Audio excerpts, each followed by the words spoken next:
Well, I'm going to try to do this as simply as I can, and I figured the best way to do it was just to kind of tell how I came to understand some of these things over time. So, after 2 years of study, and I started in 2012, and it ended in 2014, I did my first presentations here at the prophecy school they had at Lambert Church on biblical chronology. I don't know how many of you remember that. It wasn't really understood by very many people, so but there was things that I had established, and I tried to give too much information. Obviously, that was part of the problem at first. Now, that was the week of October 19th to 26th, and it's interesting that October 22nd was in the midst of that week. It was in the middle of that week, but I presented on the 20th, and then on the 21st I did 2 presentations on that day, so 3 presentations. And it was all on this, I went through Ellen White's chronology and Ussher's chronology. It was rather complicated. But there was one piece of the puzzle that was put into place, and that was I had figured out the chronology of the kings of Judah. And I didn't really present it there in a detailed way, and I've made this chart that you see on page 1 of these notes here.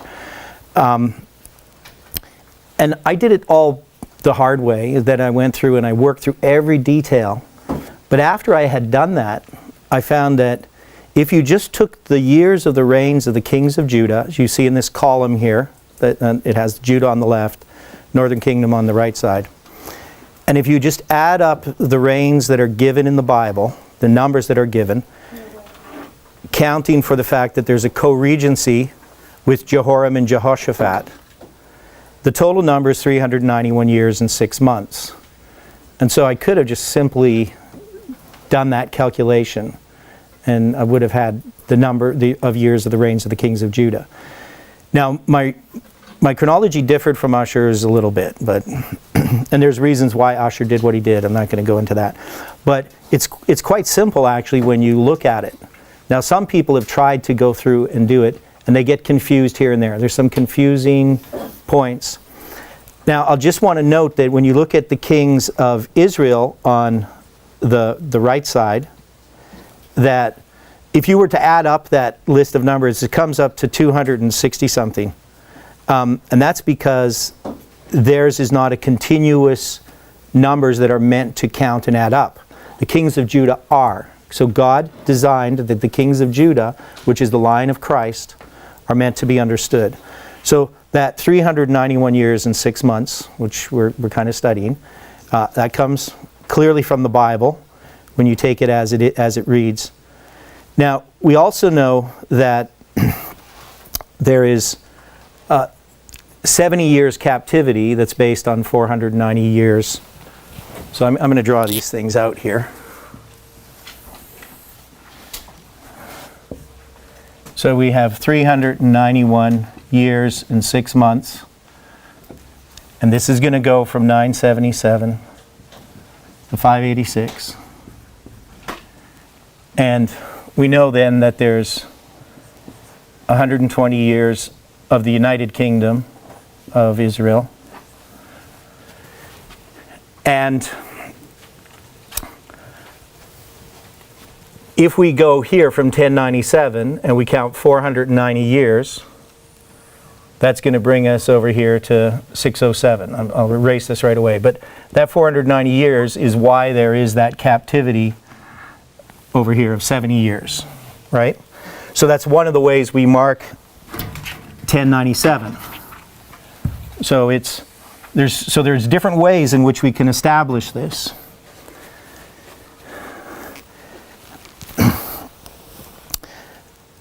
Now, if you go into the next page, I kind of have this drawn out with a little more detail. And there I have the 70 years of the temple when it lay in ruins as well. But you can see the basic idea. I have this divided into 3 periods of 40. For Saul, David, and Solomon. And I put in here that there was an 18-month siege. So I had that in there. So I understood that over here was 18 months. But this period goes all the way from here to here. And then this would be 587. It starts on January 6th. And we'll get rid of this. So this is just chronology. This isn't really dealing with any prophecies per se. This is just counting the chronology.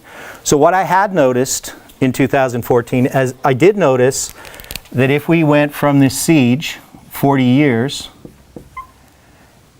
and we counted from here to here 390 years, that I could mark this period of time with Ezekiel 4, verse 4 to 6. But I didn't know why particularly this started here. I mean, I could kind of think the kingdom's divided. But this one here, which would be 627, this marks a period of 350 years. I didn't know what event in 627 that Ezekiel was using to mark these two periods. Now, maybe I went too fast with this. Yes. There's periods of 390 years. So this is Ezekiel chapter 4. Let's turn there. Because I know I tend to go too fast.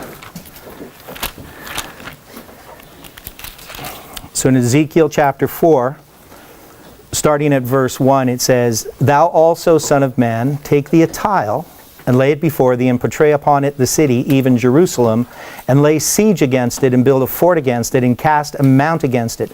Set a camp also against it, and set battering rams against it round about. Moreover, take thou unto thee an iron pan, and set it for a wall of iron between thee and the city, and set thy face against it, and lay against it, and it shall be besieged, and thou shalt lay siege against it. This shall be a sign to the house of Israel." So he makes this depiction, or this play act of the siege of the city of Jerusalem. And then he's given this prophecy, a time prophecy, pointing forward to the commencement of the siege. So it says in verse 4, "Lie thou also upon thy left side, and lay the iniquity of the house of Israel upon it. According to the number of the days thou shalt lie upon it, thou shalt bear their iniquity. For I have laid upon thee the years of their iniquity, according to the number of the days, 390 days, so shalt thou bear the iniquity of the house of Israel. And when thou hast accomplished them, lie again on thy right side, and thou shalt bear the iniquity of the house of Judah 40 days. I have appointed thee each day for a year, each day for a year." It repeats it in the Hebrew twice, the day for a year thing. So, what is happening here? Why do you think there's 390 years for the kingdom of Israel? How long did the kingdom of Israel, northern Israel, last? It's on the first page of your paper. Yeah, 256 years. So why do you think there's 390 referencing northern Israel? So that was the question I asked, and I never had an answer to at first. So what happened in 977?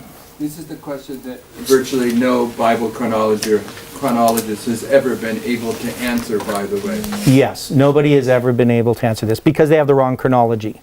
So they have no way to mark the 390 years. But if you know that this is 390 years to the siege, you can definitely go back to here, and the iniquity of the house of Israel is what? In 977? Jeroboam, right? So he has two golden calves, one in Dan, one in Bethel. So it's referencing that specifically. And it's just saying that 390 years from then, the siege is going to begin. And nobody seems to notice that for some reason. They never connect it to Jeroboam. Now, let's turn there in 1 Kings chapter 13. Now, I did present this in the meetings as well, because actually at verse 12, it tells you when this is, and that he's actually offering upon this altar. So Jeroboam is in Bethel in 977, and he's offering upon the altar on a counterfeit day of atonement on the 15th day of the 8th month. So this is very significant, this date. And it says, like in verse 32 of chapter 12, and Jeroboam ordained a feast in the 8th month on the 15th day of the month, like unto the feast that is in Judah, and he offered upon the altar. So he did in Bethel, sacrificing unto the calves he had made, and he placed in Bethel the priests of the high places which he had made. So he offered upon the altar which he had made in Bethel, the 15th day of the 8th month, even in the month which he had devised of his own heart, and ordained a feast unto the children of Israel, and he offered upon the altar and burnt incense. And behold, there came a man of God out of Judah by the word of the Lord unto Bethel, and Jeroboam stood by the altar to burn incense. So it's very clear that this is a continuous story.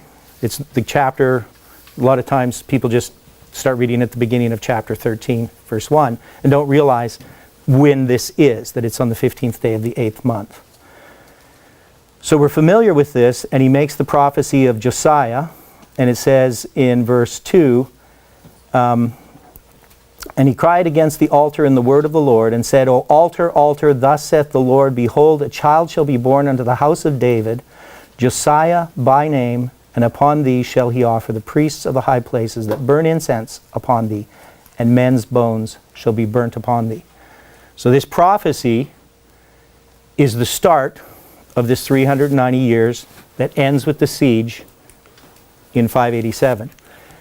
And then the next piece of the puzzle is in 2 Kings chapter 23.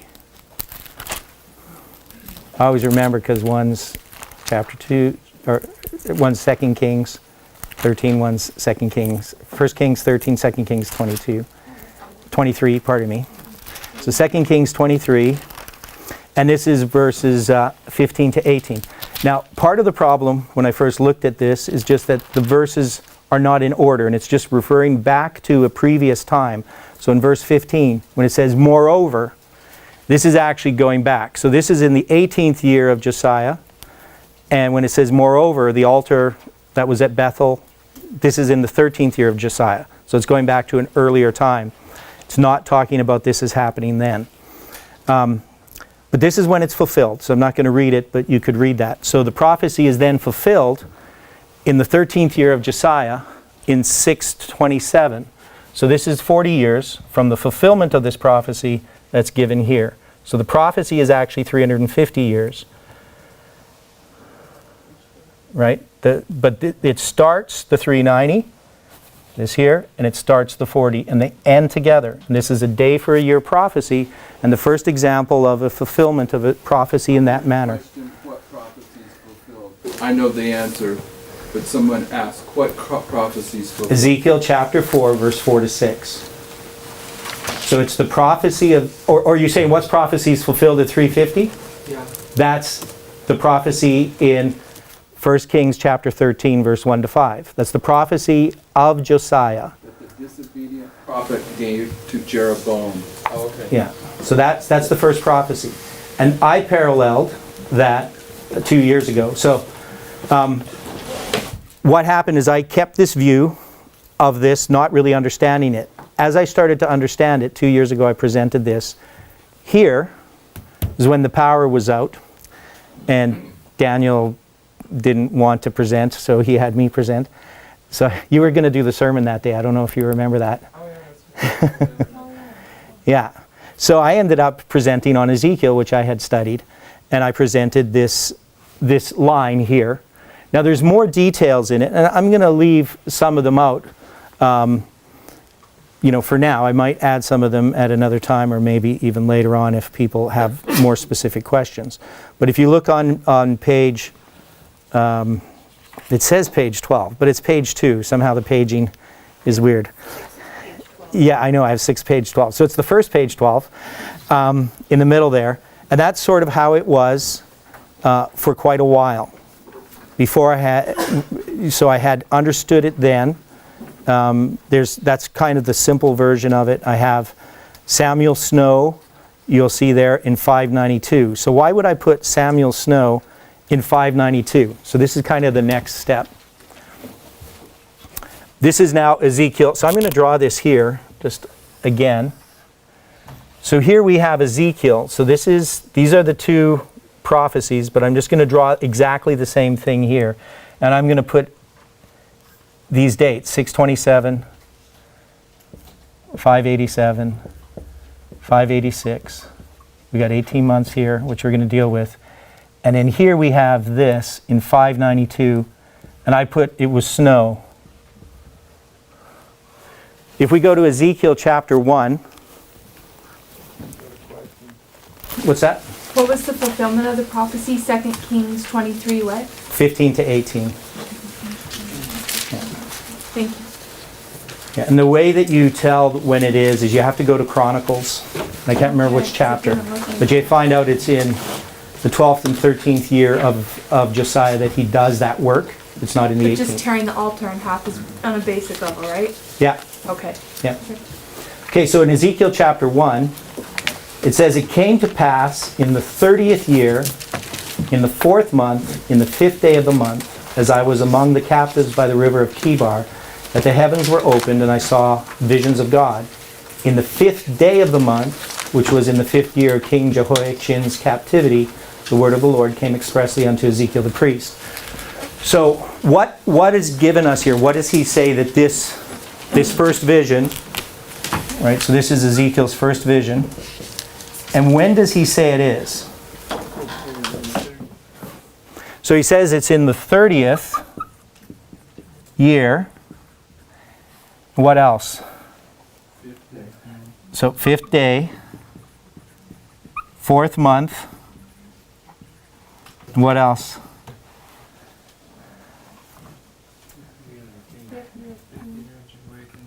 Okay, 5th year of the captivity. Okay, so we have these different things. Now, if you look in commentators, they'll have all kinds of speculations about what the 30th year is. Some will say, well, maybe it's because he's a priest, and that's when he becomes a priest when he's 30. And that's plausible. Some people come up with other ideas. But I noticed when I went to Ezekiel chapter 40,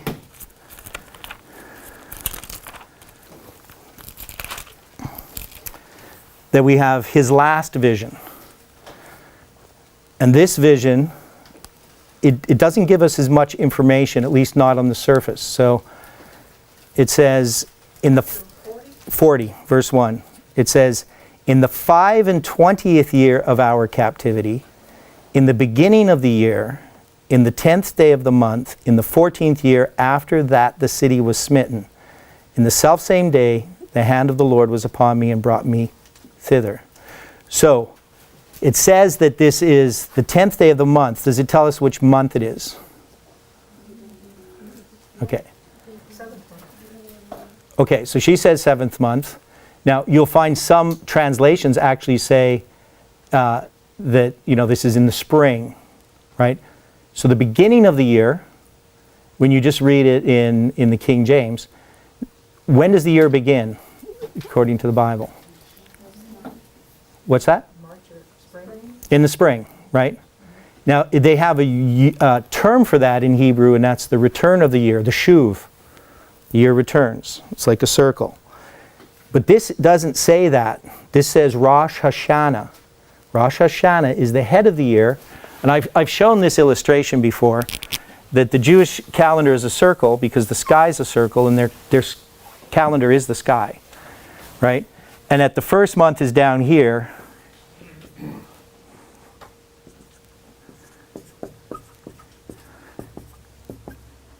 And their calendar goes like this. And so when you come here, going this way, this is the return of the year. When you get up to this, this is the head of the year. Rosh means head. And so the 7th month is the head of the year. Now normally, Tishri 1, or Tishri is the 7th month. The first of the month is what you would call Rosh Hashanah. Except when it's a Jubilee year. In a Jubilee year, what day do you think they use to mark the beginning of the year? Any guesses? Well, if you read the verse here, it says, in the 10th day of the month, in the 14th year, it's in the beginning of the year, Rosh Hashanah. So they're marking the 10th day of the month as the beginning of the year. So that means, and this is understood in rabbinic literature, you'll find this, that the Jubilee year starts on the 10th day of the 7th month. And all of the rabbinical literature refers to Ezekiel 40 as being a Jubilee year, and that this is the 7th month that's referred to. So, the reason why I go through all that, there's two different dates here. This one, it says it's in the 5th year of Jehoiachin's captivity, and this one says it's in the 25th year. So how many years is that apart? It's a trick question. Well, actually, it depends when the year is starting, right? So this 5th year it's on the 5th day of the 4th month. And this here is at the beginning of this year, right? So this year, the year, in this, the years of the captivity are counted fall to fall. So right here, the 25th is just beginning. So there's actually like 19 and a half years in here, right? So you just look at the simple math, you say it's 20 years. But this is the 5th day of the 4th month in 592 BC. And this is the 10th day of the 7th month. And it's going to be 19 years later. So it's 573 BC. So this means that the 25th year has just begun. So this is in the 5th year. And I've worked it all out. So when you get here, the day before would be the 24th year. And then when he gets here, it's now the 25th year. So it's 19 years and a bit. The point is, these years are 19 years apart, not 20 years apart. And this date on the calendar in 592 is July 21st, which is midnight, the 5th day of the 4th month in 1844. And this date is October 22nd. So Samuel Snow's first vision is given on a date. I'm completely Yeah, lost. okay. I don't know anything that you just said, Okay. starting between 5th and 25th. I don't know where to orient myself with those numbers. Okay, Maybe so it's just me. you know what the 5th day of the 4th month is in 1844. No, assume I know nothing and tell me what you're saying. Okay, so the 5th day of the 4th month in 1844 is July 21st. Okay. And that happens occasionally. The Jewish calendars will line up like that. Every 19 years, the calendars repeat. So 19 years later, because in this year, 592 BC, the first day of the first month would be April 19th. Okay, go back. 5th day, 4th month, and July 21st, those go together. That's a Millerite understanding right there. That's because this year is exactly the same year as in 1844. It's the same calendar. Okay, Same with this year. okay. You start on April 19th as the first day of the first month. So that means the 10th day of the 7th month is going to be October 22nd in this year, 573. It would be the same here. If you went to the 10th day of the 7th month in this year, it would be October 22nd. So these are identical years with 1844. Yes, Tamina. Where do you get the 5th again? The 25th is from Ezekiel 40, right? Where is the 5th again?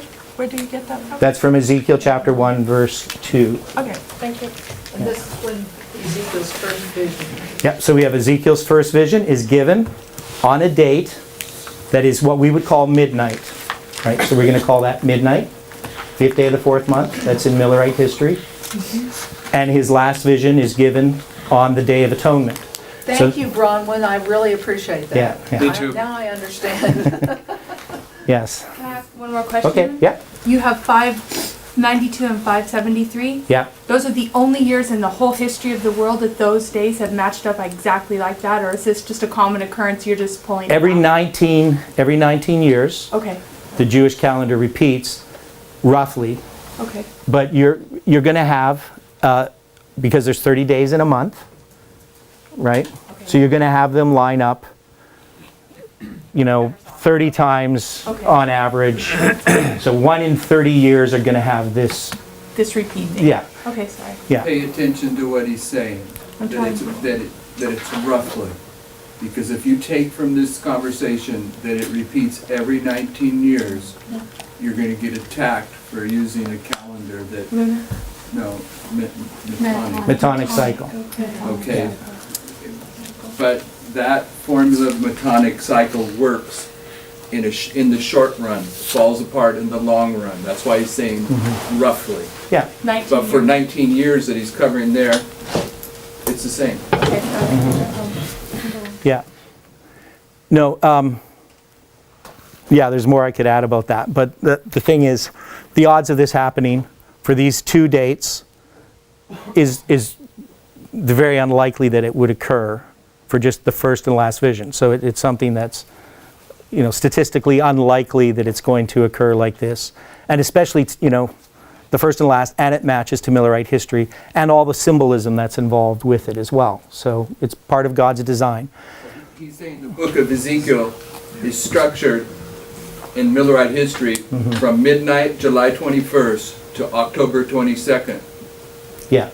That's the first date mentioned and the last date mentioned. So that's over the 5th, that's Ezekiel 1, and over the 25th, that's Ezekiel 40. Yeah. If you were labeling what those waymarks There's are. Yes. never another date mentioned in the book of Ezekiel. And Ezekiel, that's the last vision for sure. Yes, the last vision that's given after that. There's Okay. no more visions after that. There is a vision that's given earlier that's dated later, Okay. but he bookends his dates. He has 13 dates. He bookends them with midnight, July 21st, and the Day of Atonement, October 22nd. So that's purposeful design in God's plan. Is the last chapter? 40. 40, verse 1. And if you read it, it's actually measuring the temple. So it parallels Revelation chapter 11. Yeah. It's speaking to the temple that we're building. Yes. Yeah. So I look at it, when I see this, Ezekiel is Samuel Snow. Or Samuel Snow's Ezekiel. And we're Samuel Snow. So this is talking all about our predictions. And he's using the prophecy of Josiah. So the point that I really wanted to point out why I'm mentioning this is important. It's an important detail because it tells you something about Ezekiel. And it tells you then that Ezekiel's not just dealing with history of the siege of Jerusalem and the destruction of Jerusalem at his time, but he's really addressing our time. So with these dates, he's tying you to our history, and then he's taking the prophecy of Josiah here, and he's connecting this, and I just want to write in here before I get there. The 30th year is, wait over here, it's 622. There's, that's the year that the Passover happened. So there's 5 years here, there's 25 years here, and there's 5 years here in this period of 40 years. What Passover happened? This is the Passover of Josiah, here in the 18th year of his reign. This is in the 13th, and this is in the 18th. So when he talks about in the 30th year, he's referring back to this year when that Passover happened, and that Passover happened on a Jubilee year. So there's the significance of this Passover that's, everybody's familiar with the Passover of Josiah, right? Yes? How do you connect the 30th year with that Passover? Because this is in the 18th year, Okay. so you just Josiah. count. You can count when the 18th year is at 622. And he says he's in 592. If you do the math, that's 30. Which 30th year? The one from Ezekiel 1:1 you refer to? Because we said I'm doing something wrong here, 592. Yeah, that's 30 years here, pardon me, that's 30 years. And then this is 5. 5, so that's Yes. 40 years, there you go. I knew I was doing something wrong. Yes? Okay, what So is your the question? 30 years that you mentioned, is the 30 years the same 30 years that are mentioned in Ezekiel 1:1 where it says in the 30th year? Yes. So he's here, and he says in the 30th year, which is the 30th year of the Jubilee cycle, 19 years later, so this here is the 30th year, and this is the 50th year. That's a Jubilee, right? The 49th year was the day before, and on this day, the 50th year begins. I don't Yeah. understand. I see Ezekiel 1:1 on your chart on the second page, but I don't see Ezekiel 40 verse 1. Where would that Yeah, I don't have it on there, on the chart, on the page. Yeah, I'm just doing it here now. I didn't put it in there, I just had the diagrams. I would contend that everyone doesn't know about that Passover. The Passover, Josiah? Yeah. Okay. Does everyone understand the Passover, Josiah? Yeah. Because Josiah was doing these reforms. He started in the 12th year of his reign, first in Jerusalem, and then he moved to northern Israel. And he dealt with those altars, and that's why he goes to the altar in Bethel in his 13th year and burdens dead man's bones upon it. And then in his 18th year, they're reading the book of the law, and they decide to keep a Passover. So that's one of those Passovers that happens occasionally in the Bible. We have one in the time of Hezekiah, and we have one in the time of Josiah.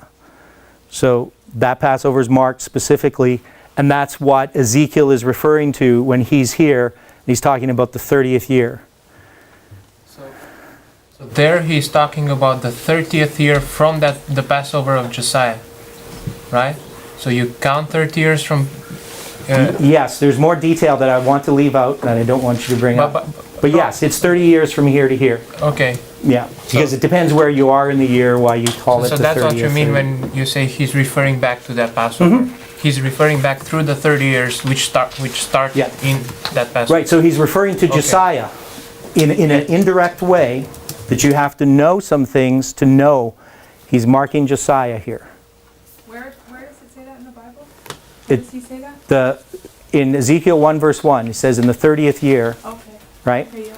But nobody knows what that is. But if you count back, you find it's the 18th year of Josiah, and that's the year he has the Passover. And that's a Jubilee year, right? Because if this is a Jubilee year, then this is a Jubilee year. From 622 to 573 is 49 years. I don't Which is- understand what you said. This is a Jubilee year when he has the Passover, Why? Why again? because this is. If Why this are is we a lining that Jubilee up? year, it's on the 10th day of the 7th month, marks the Jubilee. If we count back from here, we come to this year. So if I go from here, 573, and I count from 622, that's a period of 49 years. That's a Jubilee cycle. And it becomes the 50th year on the 10th day of the 7th month. Okay? So these are, I know they're little details, but they are important. Yes, Brittany. I'm sorry, what is 627 in reference to Josiah versus 622? That's the 13th year. 13? Okay. Yeah, that's the year that he fulfills that prophecy. Yeah. So you can see here then with this structure, there's a number of things that's happening. We have these 390 years that are fulfilled in 587. We're going to look at these fulfillments. So let's turn...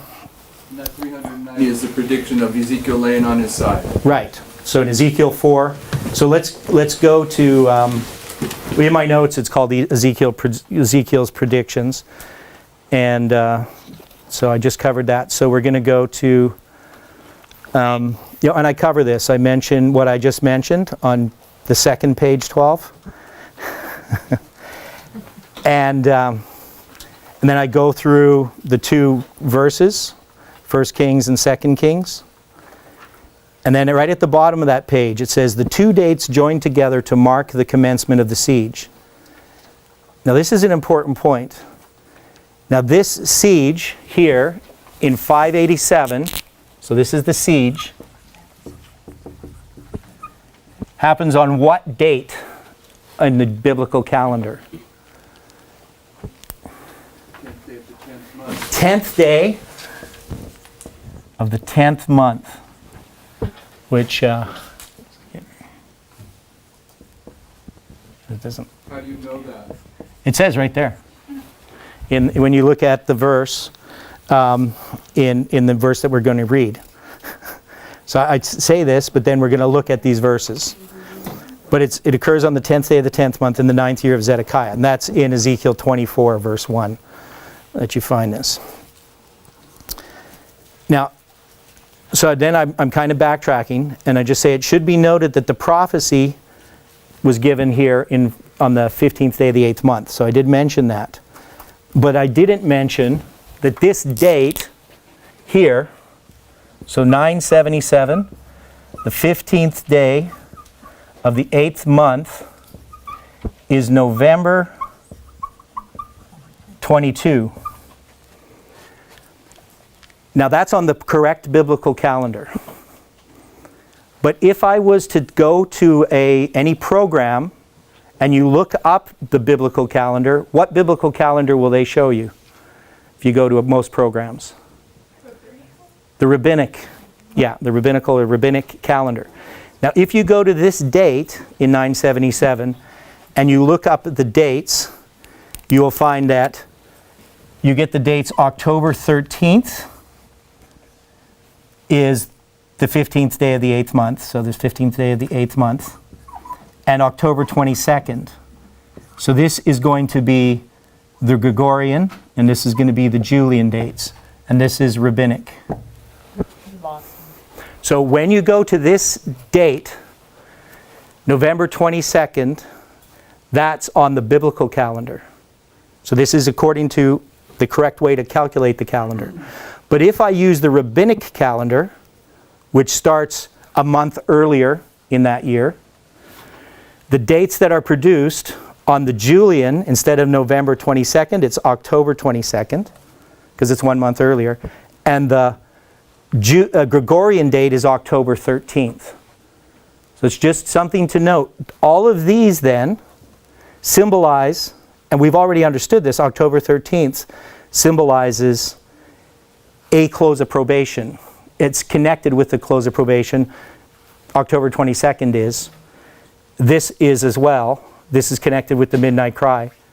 And this also then becomes connected. Because of its connection here in 977, November 22 also becomes a symbol. Only in this connection though. Yes. Is November 22nd, what calendar date is that? That's Julian. That's Julian. Yeah.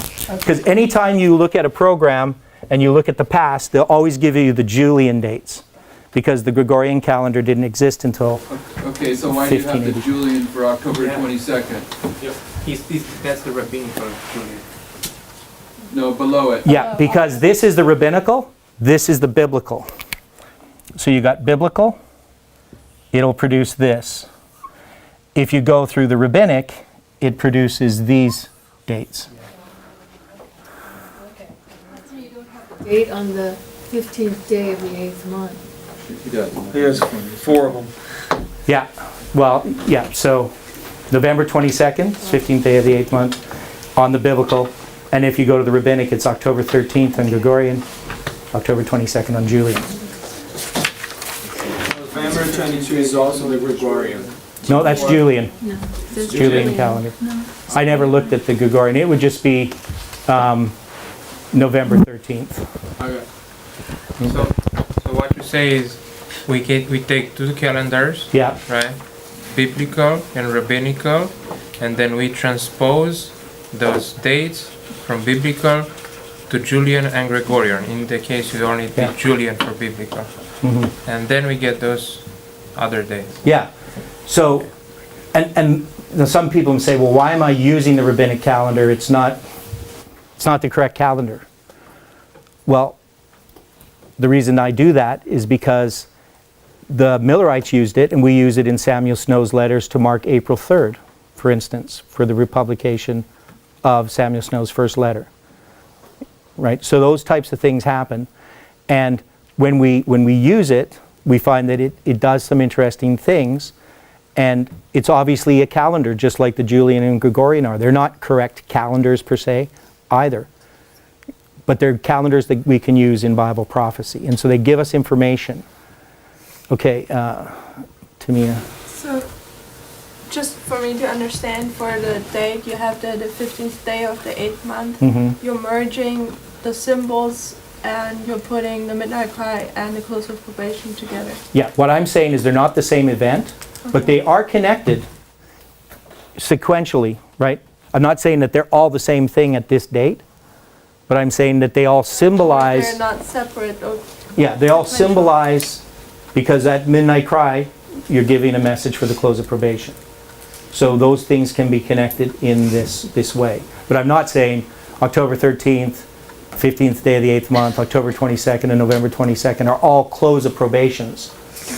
But I'm saying that they're connected with the close of probation as a symbol. Pointing to it. Yeah, Clayton. Can you explain for me the difference between the B, 15th day, 8th month, and the R, 15th day, 8th month? Okay. So what happens is that the rabbinic calendar, which this one is, the rabbis start the year at the new moon closest to the spring equinox. That is, they can have the year start before the spring equinox. So March 21st is the spring equinox on our calendar, right? 20th and 21st. So if you look at a rabbinical calendar, they'll sometimes have the first day of Nisan, the first day of the first month. They will have it March 8th. But the biblical calendar never starts it that early. If you do, you'll have it too early for the barley harvest. And there's lots of evidence that we can show that actually in the biblical calendar always begins after the 21st. So that is, the year should never start before the 21st of March. Can you give me just a percentage on if you took 365 days a year, how many times those match up then? Because I'm not understanding or if they're Half the time. Be different. Half the time they match up within the same month. Okay. And then often the rabbinic is one day earlier. It comes one day earlier because it's a calculated calendar that doesn't exactly follow. This would make a lot more sense to me if it was slightly different. Yeah. The fact that they're the same is a little bit confusing for me because you're translating it to another calendar and then they're the same day, and that was why more I'm confused. Yeah. Same with Julian and Gregorian. We have basically the same calendar descriptions, but they sometimes merge. Sometimes they're the same time, date. those would be slightly off, is what you're saying. Yeah. If we were calculating them for another day. Yeah. Thank you. Yeah, but sometimes they're exactly the same, which I would think is about a quarter of the time. Okay. Yes, Larry. I understand over there in the bottom right corner, you got the 5th day of the 4th month, July 21st typifies midnight, Yeah. October 22nd, third angel's message. What does the Pentecost that you mentioned, and then November 22, what are you trying to... The Passover, you mean? Yeah, the Passover. Okay, so when I'm referring to this Passover, all I'm saying is that Ezekiel, in saying that it's the 30th year, and you count back, you find the most important event in Josiah's reforms, and that was the Passover. So he's indirectly referencing Josiah, but not mentioning him by name. He mentions the year. And if you go back and you look at that year, you know what happened 30 years before. You just look it up. The most important event in Josiah's reform was the Passover. So he's doing it in a way that you have to dig. Right? We have to dig in God's Word to understand this. And it's just like this date here. You know, it's written as the beginning of the year. They didn't say Rosh Hashanah or the 7th month, you know. Well, it says Rosh Hashanah in Hebrew, but it didn't say the 7th month in Hebrew. And so when we first started looking for the 10th days of the 7th month, just like we looked for the first day of the 5th month, and etc., we didn't notice this one. And also we have a first day of the 5th month in Ezekiel as well, where they don't mention the 5th month. They just mention the first day of the month. Well, that one you have to dig for as well. So God specifically hid these things from us. He didn't want them to be prominent. He wanted us to have to dig for them because they were to come out at a specific time. So the reason why I think Elder Jeff recognizes this as important is for the very reason that we're struggling to learn it. That is, there's some very specific things that are hidden there that Samuel Snow is presenting on the 5th day of the 4th month in Boston. Ezekiel has his first vision on the 5th day of the 4th month. He is Samuel Snow. And we're Samuel Snow. So this means we need to understand, not in all the detail that I'm presenting, but understand the concepts of what this history, what Ezekiel is showing us. Ezekiel, we use Ezekiel all the time for lots of different things, but I don't think we've actually plumbed the depths of what Ezekiel is about. Ezekiel tells us much more about our history than we realize. Yes, Philip? I was looking at the top line, and the 390 years, you have them started at the 15th day of the 8th month, which is Jeroboam's feast. Yeah. And for some reason, you marked at the 587 at the end, the 10th day of the 10th month. Yeah. That doesn't sound like 390 390? full years. No, it's 389 years and 2 months. Almost.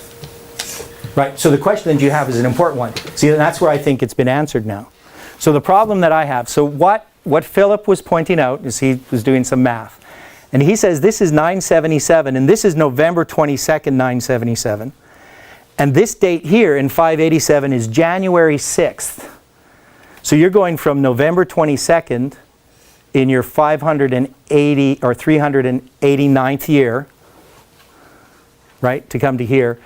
And you're realizing you're only going, if I'm going to talk about this 390 years, it's really 389 years and 2 months. And so he's saying, well, that's not really 390 years, right? Is that what you're saying? Yeah. Okay. I'm asking how do we reconcile that? Yeah. Well, the way I reconcile this is the very thing that has happened this last little while, is that I came to recognize that even though there's this 390 years, and we look at it as starting here, he's still counting this whole year of 977 starting from the beginning to count the 390. That is, even though the event is happening at the end of the year, and he's marking that event, he's using the whole year to count. So it's inclusive reckoning is kind of... Well, no, it's not really inclusive. Yeah. He actually, well, it kind of is, but yeah, he's including that From year one perspective. because he's also including the fact that year started with the dividing of the kingdom. Right? So then, when we count this whole period of time, so we're going to go from 977 to 586. Now this is in the summer. This is in July, the city falls, and in August, the temple is destroyed. So this is July, August. And the Bible tells us, when you add up the reigns, it's 391 years and 6 months. So if you went from August and you went 391 years and 6 months back, what month would you come to here in 977 for when the kingdom divided? So you take 6 months. If you went from July, you go June, May, April, March, February, January, right? So you go January or February, or if it's August, it would be March. And I would say it's basically February, March. So somewhere in February and March of 977, the kingdom divided. Rehoboam took the southern kingdom of Judah, right? He's the son of Solomon. But Jeroboam took the northern kingdom. So when he's offering in this temple in November, he has to have, one, taken over the kingdom, right? And he has to also have set up these altars and this counterfeit day of worship. He's not going to do that on the first day that he takes power. He takes that whole year, basically, or we'd probably say 9 months, from when he begins to take the kingdom to when he's offering on the altar. This is Jeroboam? This is Jeroboam. So we can say that from the beginning of Jeroboam's reign to the beginning of the siege are exactly 391 years to the month, right?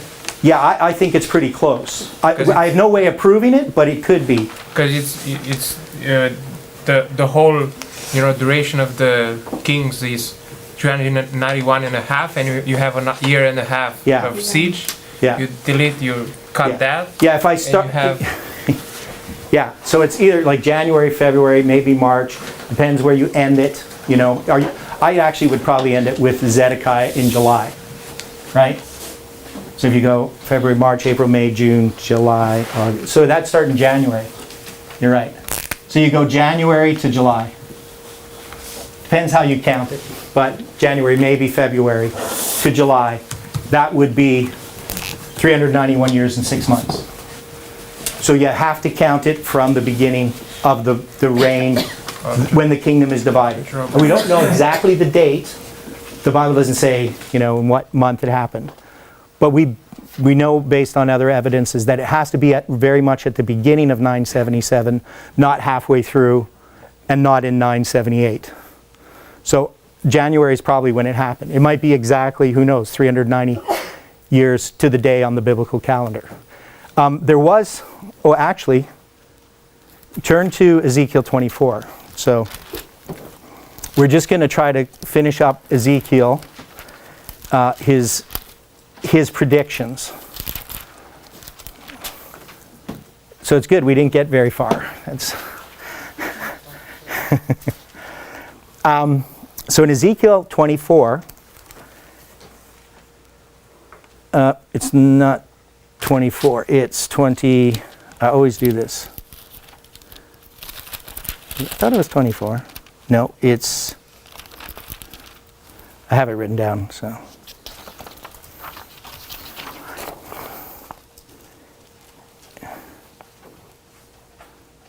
Yeah, it should be, Ezekiel.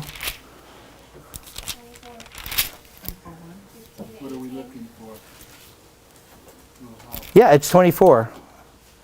But I want the one where it says, note this day. That's later.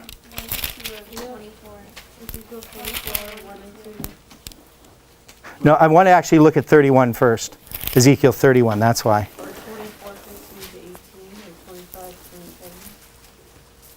No, it's not the right one. Okay, where is it? He said, write thee the name of this day, Ezekiel 24. Okay, it is. Okay, I was looking in a different Bible or something because it doesn't look on the right side of the page to me. Yeah, it's Ezekiel 24. Yes, okay, this is it. So this is the siege. It says, again in the 9th year, in the 10th month, in the 10th day of the month. So that's the one that I wanted, okay? That the word of the Lord came unto me, saying, Son of man, write thee the name of the day, even this same day, the king of Babylon set himself against Jerusalem this same day. So it's interesting that Ezekiel is in Babylon. He's about 500 miles away from Jerusalem, and the very day that the siege occurs, God tells him that it occurs. So he's obviously going on this by faith. And so he's told about this, and then it says in verse 15, Also the word of the Lord came unto me, saying, Son of man, behold, I take away from thee the desire of thine eyes with a stroke. Yet neither shalt thou mourn nor weep, neither shalt thy tears run down, forbear to cry, make no mourning for the dead, bind the tire upon thine head upon thee, and put on thy shoes upon thy feet, and cover not thy lips, and eat not the bread of man, which has to do with mourning. So I spake unto the people, and in the morning, and at even, my wife died, and I did in the morning as I was commanded. So he's being told his wife's going to die, and she dies, and he's not to mourn her. And this is a symbol. Now, I'm not going to go through and deal with the line, but we can put all this in Ezekiel on a line. We can look at the wife dying, what it symbolizes. We can look at his prediction. We can look at what the siege symbolizes, what the destruction of the city symbolizes. So this is an important point. So he has this prediction, and it comes to pass. And then at the end of chapter 24, it says, in verse 26, talking about the destruction of Jerusalem, and it says, He that escapeth in that day shall come unto thee to cause thee to hear with thine ears. In that day shall thy mouth be opened. Pardon me, I should have read before this. Because it talks about how he's going to be dumb. So where is that?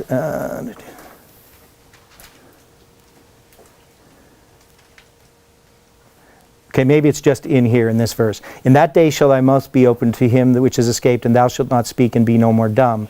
And thou shalt be a sign unto them, and they shall know that I am the Lord. That's in verse 22. It says, and ye shall do as I have done. Ye shall not cover your lips, nor eat the bread of men, and your tire shall be upon your head. Where is it says that he's going to be dumb?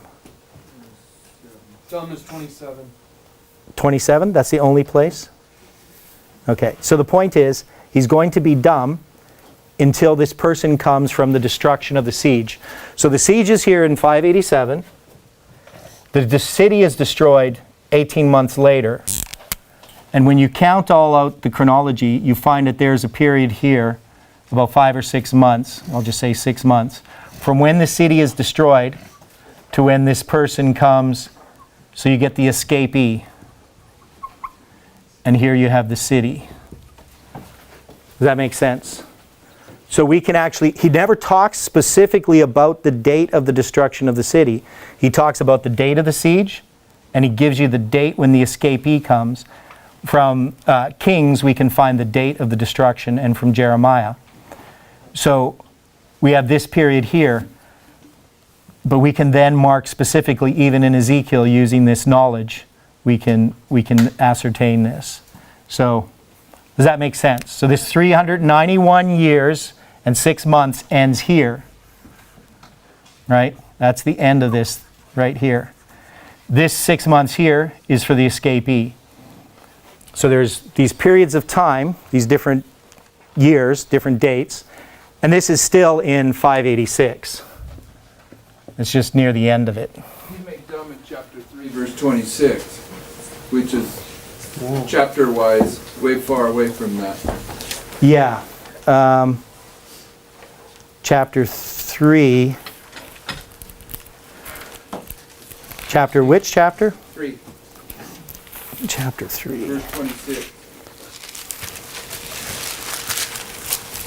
Yeah, I thought I had this all sorted out. Ezekiel chapter 3, yeah. There's, in chapter 3, so I didn't really want to get into this too much, but in chapter 3, when you go to chapter 33, they're very similar chapters. That is, he has the same message. And he's told that he's going to be dumb in 24. But the thing that happens is, if you read on, all the chapters after that are not about Judah. They're about Babylon, Moab, Edom, Philistia, Tyre, Egypt, right? So you have all these things. And then in chapter 31, when we go there, or pardon me, chapter 33, I should say. Chapter 31. Dumb in 22. 33, 22 is dumb. Right? 33, yeah, 22. And it came to pass in the 12th year of our captivity, in the 10th month, in the 5th day of the month, that one that had escaped out of Jerusalem came unto me, saying, the city is smitten. Now the hand of the Lord was upon me. In the evening, afore that he had escaped came. So before this guy comes, that evening, God gives him the prophecy, and that's chapter 33. If you start at verse 1 and you read chapter 33, you'll feel like you're reading chapter 3. Why?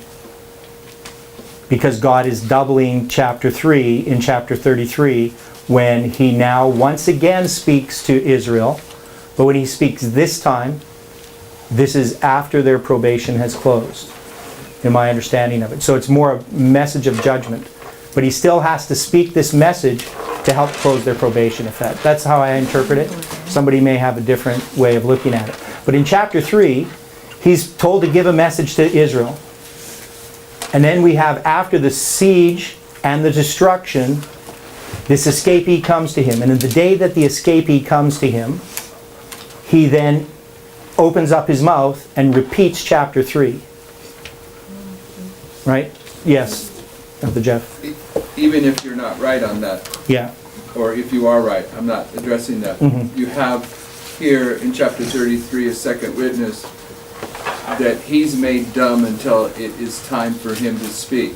Right. So you can read that into chapter 24, that on the testimony of two, he speaks when his tongue is taken off the roof of his mouth. Right, yeah. And it's extremely powerful when you start to put it all together. I know I didn't really do a good job of that.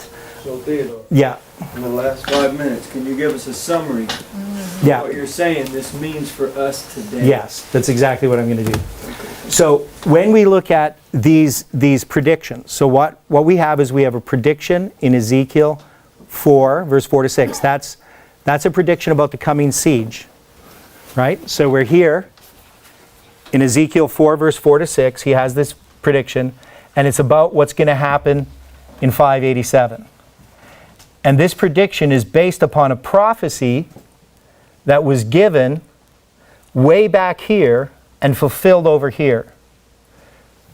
Do we have any kind of prophecy connected with Josiah in our history?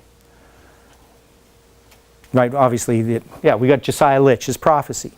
And was it used, was the principles of that important for Samuel Snow to present his midnight cry? Right, because he had to have the principle of the year-day principle established, right? So that was established.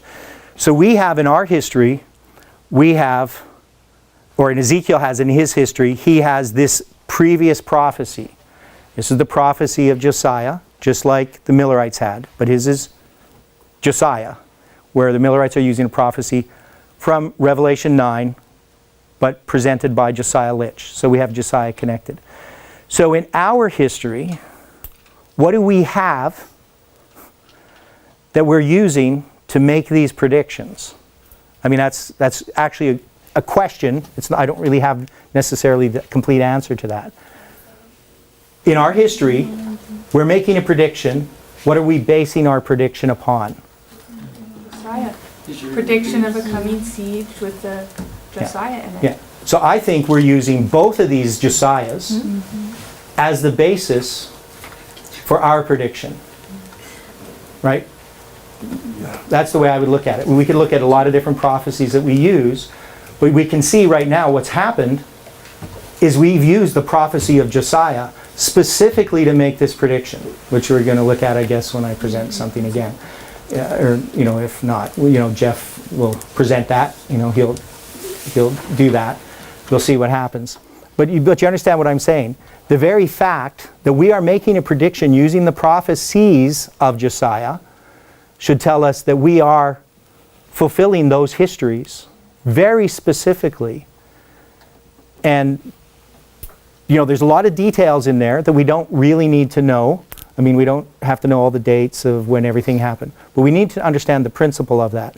And there's also more than one prediction in Ezekiel. So Ezekiel has, and there's more than one prediction in Millerite history. So Ezekiel has the prediction, the coming siege, but he also has the prediction about his wife dying, and he also has the prediction about the escapee. And I'm not particularly certain that I know exactly what those mean, but I understand the wife, a woman, represents a church. And, this is his wife. This would be God's church, right? And we also have an escapee in our history. Where's our escapee? Right. So, and you can see that when he, Edom, Moab, and Ammon. And you can see that right after he's dumb, he gives a prophecy. When you go to chapter 25, Ammon, Moab, Edom. So those are the three that he starts with after he is made dumb. And then the escapee comes. So the escapee must be connected with Edom, Moab, and Ammon. Yes, Elder Jeff? Okay, so what I think I just heard you say was that in Ezekiel's illustration, and Ezekiel says he's a sign unto us. Yes. In plain words. Towards the end of the 390-year time period, he gets a prophecy that is based upon Josiah that ties his whole story together, everything he's going to present. And that's typifying Josiah Litch at the end of the 391-year time period, that is understanding the prophecy of Revelation 9 and his history. So you're saying at that level, Ezekiel's typifying Josiah Lich. They're both connected with Josiah Lich or Josiah the king. They're based upon the year-day principle. It's set in the very context of the year-day principle. That is Josiah Lich's prediction, year-day principle. And there's more than one prophecy, as you say, that, and it's going to be based upon year-day principle. So when Samuel Snow comes on, it's just an extension of that work. And now, here at the end, we've been confronted with a couple 391-year prophecies. So I would think that at least two things, and I could be wrong about what I'm going to say, two things that I think that we need to get clear about, and I don't know the one that we really can. We need some clarity about these calendar connections. But also, I think we need to take the time to go through the line you did here again and put the details in where we become familiar with them. Okay. I don't think anyone's familiar with what you said yet. Okay.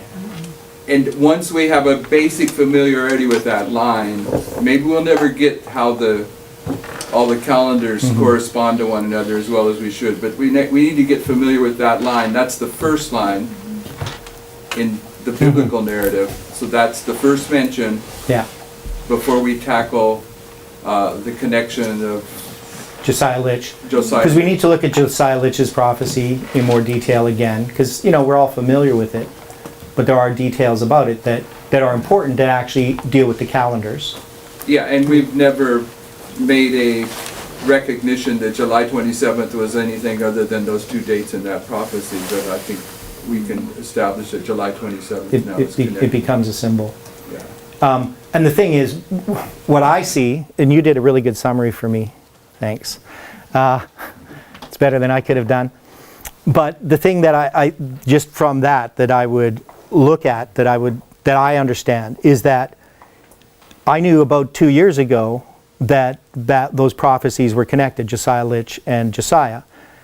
And I knew that we were looking at a prediction, but I would never have imagined that it would be so literally connected with the times of those. And I still am in shock from what happened. I understand it and appreciate it more probably than most of you. I know Elder Jeff understands a lot about it, and Philip understands the math. But the chances of these things occurring, this cannot be chance. This is design. So statistically, God has chosen, because I wouldn't have thought 2 years ago we're going to have a time prophecy, so I wouldn't have thought about the time elements. But God has fulfilled it in the most literal way. So does it seem reasonable that we let him do tomorrow morning's class and go through Ezekiel one more time? Yep. Okay, so... Is there any protest to that? Yeah.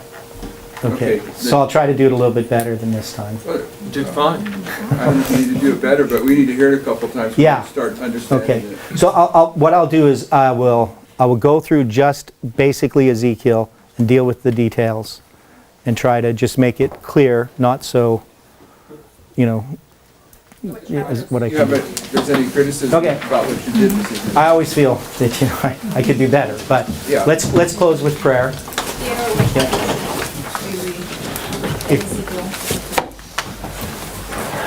Well, I would read what she's asking. What chapters could we read in Ezekiel? Well, I would read Ezekiel, 4 and 1. But the other chapters that are connected with it are 24 and 40. Just the first little part of it you could read, but it's 24 and 33 that are specifically the ones that deal with predictions and their fulfillments. Yeah, so 1, the beginning of chapter 1, chapter 4, chapter 24, chapter 33, and chapter 40, just the first part of it. Okay, Bronwyn? Tomorrow when you draw that line, can you leave bigger spaces? Yes. Thank you. Yes, I'll try to make it, I'll actually draw it out first a little bit, like, so that I know exactly where I'm going to draw things. And then I'll put the numbers in as we go through. Okay, so let's close with prayer. Dear Father in heaven, we are so thankful. And once again, we lift up our voice in thanks and praise to you. We know that there's many things that you are showing us right now, and we rejoice in the light. We just ask that you can be with each person in our own personal struggle in understanding these things. And we ask for your care and your hand to be over each person, each family. And we ask that we can come again in the morning together to study your word and to see wonderful things out of thy law. We pray this in Jesus' name. Amen.